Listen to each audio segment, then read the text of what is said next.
e não acharam bom, né? E porque ele estava em um lugar não turístico. Então, esse é o problema. O turístico ainda ele aceita com mais, porque sabe, é turista. Mas quando você está num lugar mais assim, interno deles, eles têm certas restrições, porque é a cultura deles. No lado turístico, eles deixam passar muita coisa. Falam, é turista, então tá tudo bem. E aí que tá. Por isso faltou o estudo e o conhecimento dele. De chegar e falar, ó, tem certas coisas que por eu não estar numa parte turística, eu vou ter que me adaptar com o povo, senão não vai dar certo. E foi isso que deve ter acontecido com ele. E aí o que eu penso? A gente fala muito sobre espiritualidade, por exemplo, quando alguém vai lá trabalhar com espiritualidade, você sabe que, acho que até o Wagner vai agora, né? Sim. Já tem uns mentores espirituais que vão acompanhar. Porém, nesse caso, o que eu posso pensar, às vezes, dessas pessoas que vão, né, turistas, e muitas vezes acabam incomodando ali a energia e tal, e eles se sentem incomodados, porque eu penso o seguinte, nós temos um mundo espiritual lá, tanto da luz quanto da não-luz, quanto dos perdidos, quanto das pessoas que só não se encontraram. Os mesmos costumes que a pessoa está no plano material tem, os espíritos têm. Sim, claro. E aí chega alguém, às vezes os caras querem tocar dali. Falou, o que esse cara tá fazendo aqui? Se sente incomodado com a presença deles. Eu acho que tem um aspecto espiritual aí. E se você não vai com a tradição na cabeça, sabendo que você não pode passar dos limites, algum ataque você vai levar. Porque eu, nas minhas experiências, no trabalho, eu tive uma empresa que eu trabalhei de autopeça, o supervisor gostava de fazer piadinha sobre eu, porque eu ser estrangeiro, e como eu não entendia, eu dava risada e deixava quieto, né? E o supervisor desse meu supervisor, sempre me chamava, sempre me pedia para ajudar, e eu sempre estava disposto, porque eu sempre fui assim, pau para dor da obra, chama, eu tô, né? E eu ia ajudar.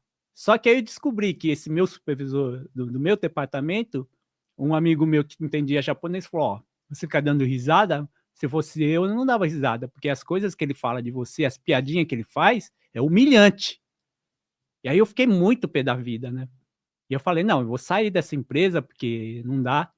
Aí eu saí para outra empresa. Aí os meus amigos da empresa falaram que esse supervisor dele, que me chamava para trabalhar, me chamava por serviços, assim, chegou, chamou de canto e falou, ó, você distrata o seu subordinado, o cara trabalhava bem, fazia tudo coisa, e ele não merecia isso. Falou, desse jeito você não vai ter nenhum subordinado, porque ninguém vai ficar com você. Então, quer dizer, quando você se adapta para fazer as coisas, tem pessoas que estão te vendo, tem pessoas que estão olhando e estão sabendo a sua posição. E aí, numa outra empresa também que eu trabalhei, tinha um supervisor do setor de eletrônico, que todo mundo chamava ele de macaco, porque ele era muito bruto com o subordinado, ele tratava mesmo, quando ele via que a pessoa não obedecia, ou era rebelde, ou simplesmente era meio relaxado, ele destratava. Mas comigo, o pessoal espantou, que ele sempre era na cordialidade, né? Tanto é que muitas vezes eu cometi erros, e eu chamava ele, né? E aí ele vinha, aí falou, não sei o que lá. Aí eu falei, desculpa, e eu sempre na humildade, falou, desculpa, sinto muito, gomei nasai, sumimasen, que em japonês é desculpa, sinto muito. Aí ele, daijobu, que ele falou, tudo bem, e sorria para mim. A turma olhava para ele e falava assim, caramba, falou, por que ele te trata assim, todo mundo ele dá patada?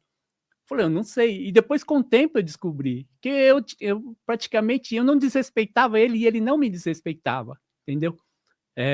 Como tem uma frase que fala, os opostos se distraem e os dispostos se atraem. Se você está numa boa vibe, você vai atrair pessoas que a vibe boa das pessoas, entendeu? Provavelmente porque o pessoal às vezes via a truculência lá do japonês lá. Sim. E retrucava a altura, fazia piadinha, sim, né? Sim, exatamente. Ficava, e aí você não entrou nessa, né? E tanto é que na época que eu fui embora dessa fábrica, eu fui lá, eu fiz questão de ir lá e despedir dele, porque do jeito que ele... E ele com um sorriso falou, quando você quiser voltar, volta, tá? Ele falando assim, brincando. Você é bem-vindo. Quer dizer, isso é que dá cordialidade, você oferece cordialidade e você recebe cordialidade. É verdade.